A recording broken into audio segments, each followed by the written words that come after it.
Antes de empezar el diálogo con Beto, les recuerdo que en este programa, después de la brillante intervención que nos va a dar, tenemos tres invitados. Uno, un especialista en el tema del derecho y un especialista en el tema de la corrupción, Manuel Garrido. Después alguien que injustamente no es quizá lo que merece ser tratado como analista de las cuentas de la Argentina. Alguien que dice la verdad con alguna crudeza y que por lo tanto los argentinos a veces se resisten a escucharlo. Manuel Solanet.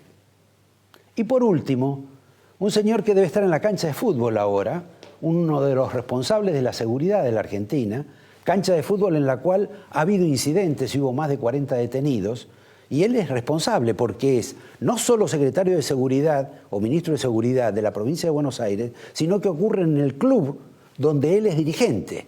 Me estoy refiriendo a Cristian Ritondo, quizá una de las personas del corazón, del núcleo principal de María Eugenia Vidal. Puesto esto en marcha, le pregunto a Beto, esto de que ocurrió ayer, estos movimientos sociales que se han acoplado, esto de que el Papa ahora es una especie de Che Guevara, que está tan en contra del neoliberalismo que entonces emprendamos cristianismo y revolución, es un fenómeno que para el gobierno me parece que es de temer porque van a decir que los están desestabilizando, ¿o no? Depende.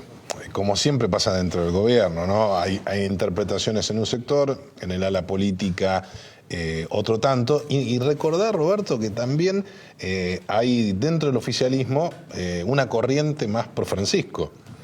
La ministra de Desarrollo Social, Carolina Stanley, el ministro de Educación, Esteban Bullrich. Bueno, no, la corriente es de arreglar con las organizaciones sociales, porque hay algunas organizaciones sociales que se quejan del gobierno pero no participan de estos actos.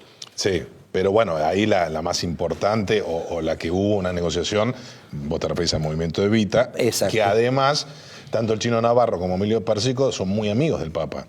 En algún momento hasta hicieron misas por la salud de Hugo Chávez, que lo admitió el propio Chino Navarro, demostrando hasta dónde llegaban las coincidencias ideológicas, ¿no? Claro, es curioso, había cierta coincidencia ideológica también del obispo Di Monte, que estaba enfrentado con el actual Papa, que también hacía actos con Chávez. Me acuerdo que haberlo visto arrodillado a Chávez, besándole el anillo a Di Monte, y Di Monte regalándole la Virgen de Luján, esa de yeso que tiene de casi 1 metro de altura.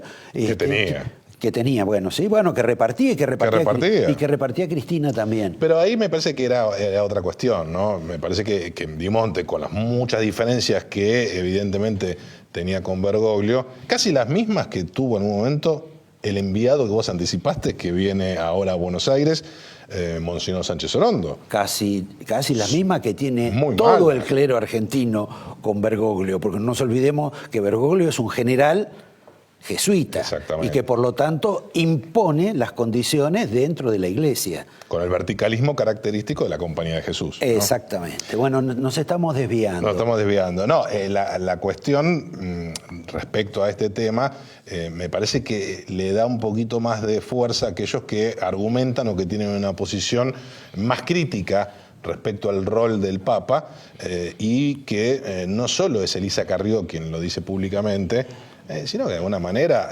hay una mirada del propio Macri que no está muy conforme, por más que no lo va a blanquear, está casi decepcionado con el manejo que ha tenido el Papa, más allá que el 17 de octubre seguramente se van a ver y se van a abrazar. Y capaz que le sonría, no tenga la cara de Tujes de la última vez. No me cabe la más mínima duda que eso va a ocurrir. Más que es un 17 de octubre, el Papa es peronista. Claro, va a estar contento. Bueno, Macri está también medio peronista, ¿no? Y sí, en algunas cosas sí. Bueno, y en la captación de gente. En la captación de gente. ¿Sabes en qué también empieza a estar peronista? En la forma de gobernar, en la forma de arbitrar conflictos. Estas famosas internas que siempre se han hablado dentro del gobierno, ha comenzado a manejarlas quizás con la característica que han tenido los históricos jefes peronistas, es decir, permitir que jueguen y en algún momento arbitrar y marcar ganadores y perdedores. Ajá. Es decir, ya no empieza a ser gratis. Es como que todos empiezan a percibir en las reuniones de gabinete eso. Ahora, después me contás de la reunión de gabinete, pero sí me importa cuáles son los premios y cuáles son los castigos. Porque, por ejemplo, el señor Isi y el señor Granados están premiados o no. Sí. ¿Con qué están premiados? Pero eso es más decisión de María Eugenia Vidal. Bueno, pero María Eugenia Vidal, digamos que tiene pendán con Macri. Hay algunas discrepancias, ¿eh? ¿Ah, sí? Sí. ¿Y debido? Por ejemplo, a algunas cuestiones vinculadas, por ejemplo, a esta famosa historia. ¿Hasta dónde Carrió, y cada día son menos los que creen que hay espontaneidad y que es una libre pensadora, y que hay muchas cuestiones que son analizadas previamente con el presidente, hasta dónde Carrió se metió en el tema Bresi sin hablar con Macri? Algunos dicen que el jefe de Estado no le gusta cómo se ha manejado esa cuestión. Y bueno, claro, vos me puedes decir, ojo, que ahí sí también lo fue a ver Marcos Peña. Quizás tenga que ver con la transversalidad M, esa que dicen que quiere armar. Yo no sabía que Isi y Marcos Peña habían tenido un diálogo cultural. Una foto se sacaron. Ah, mira vos. ¿No? Con la ministra de Desarrollo Social, Carolina Stanley. Es esa construcción que me parece todavía muy exagerada de una transversalidad sería del centro a la derecha, como soñó Néstor. A la derecha peronista. A la y sí, es buscar un poco de Bueno, peronismo. convengamos que Isi era un hombre de confianza, no solo del kirchnerismo, sino de Cristina. Era uno de los pocos intendentes que tenía la entrada abierta a Olivos. En relación con Máximo, con Zanini, hasta con Milani. Hasta con la CIDE. Exactamente. Exactamente. La campaña que hizo a favor del servicio que militar. Tiene un perfil parecido también al de Alejandro Granados. Y bueno, sí. Tienen algunas cosas en común y algunos socios en común.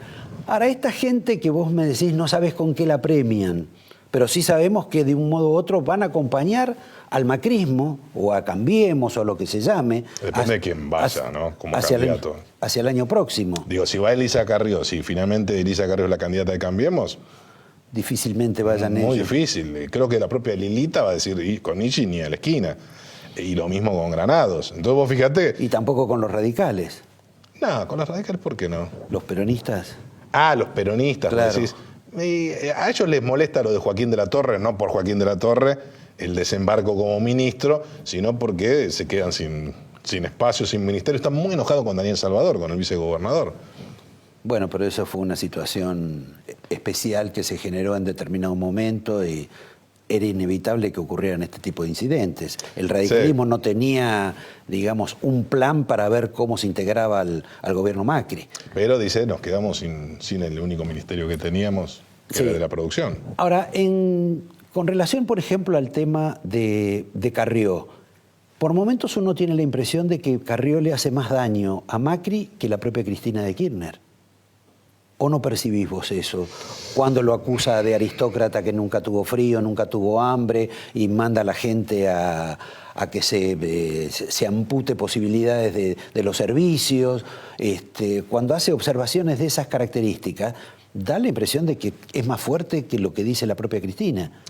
A ver, es interesante lo que vos decís porque hay quienes sostienen en el gobierno, sobre todo aquellos que están muy cerca del despacho de Marcos Peña, y cerca, y suelen verlo pasar al presidente y al propio jefe de gabinete, y dicen, ojo que Macri sigue convencido que es preferible que Carrió diga esas cosas antes que lo diga la oposición, y vuelvo con lo que te decía antes, muchos sostienen... Bueno, esa es una explicación. Que hay cosas concertadas. Post facto, ¿no?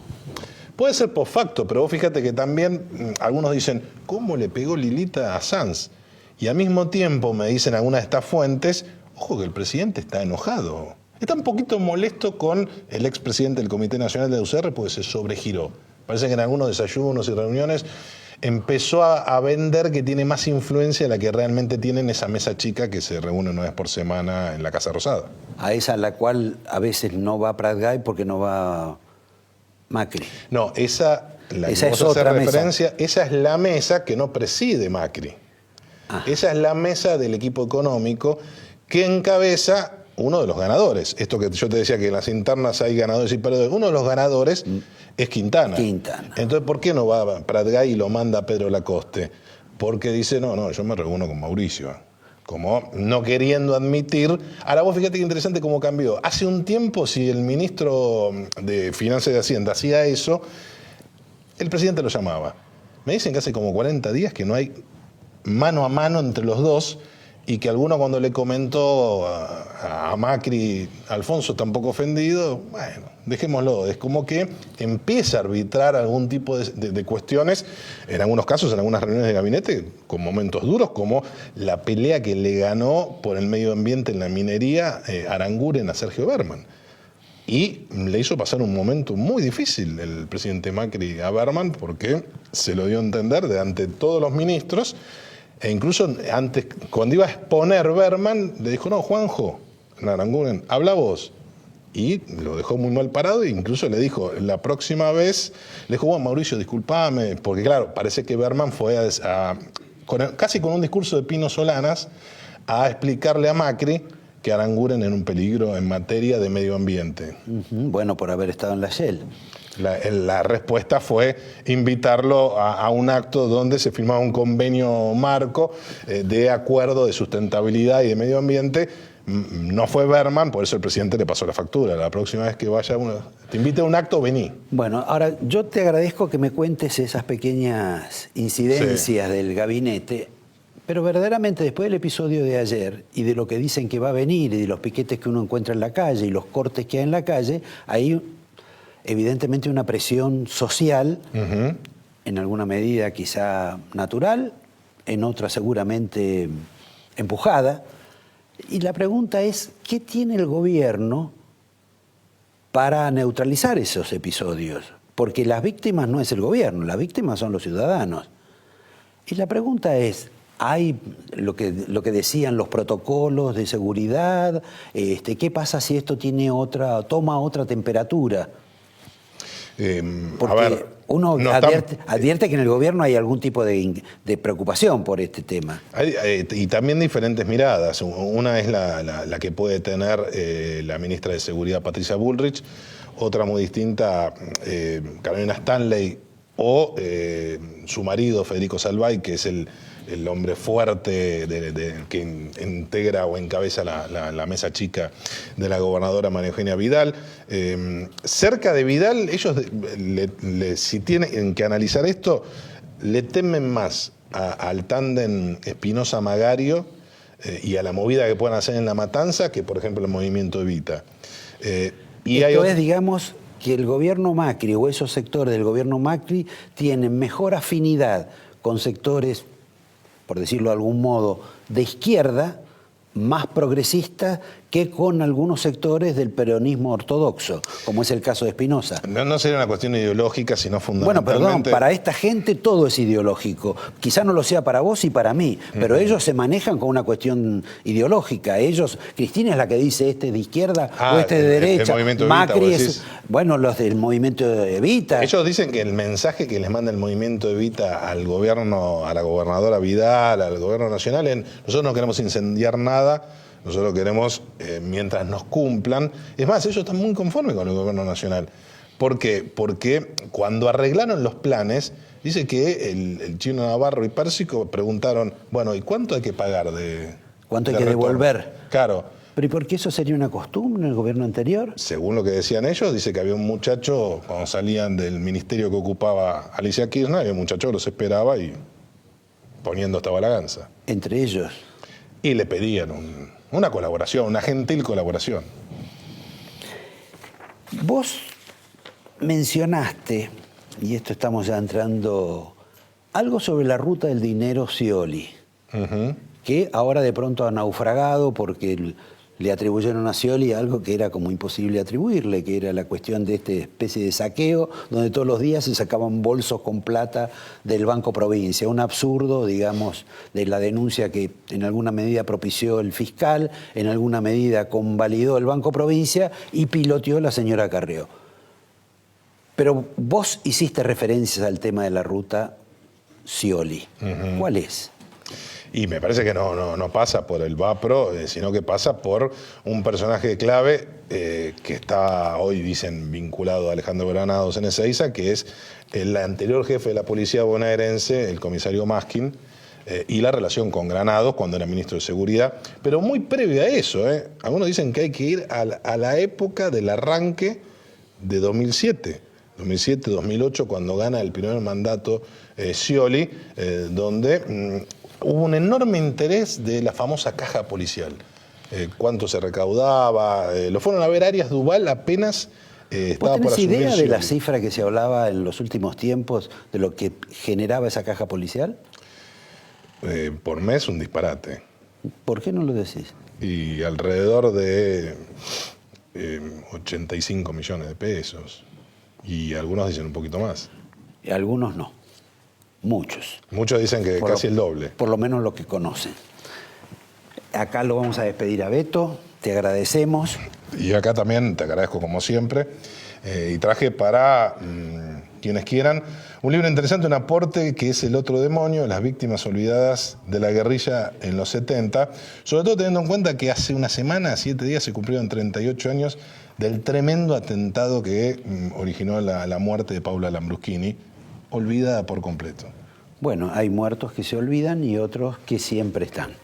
Te agradezco, te doy Gracias. el angelito y para ustedes este libro que trajo de regalo, de recuerdo para aquellos que nos ven. Los espero en un minuto con Manuel Garrido. A ver si hablamos un poco del tema de la corrupción en la Argentina, que no es un tema tan común a los argentinos. País que, como ustedes saben, y como definió con claridad meridiana el expresidente del Uruguay, Jorge Valle, son todos chorros los argentinos. Y él debía saberlo porque estaba casado con una argentina. En un minuto con Manuel Garrido.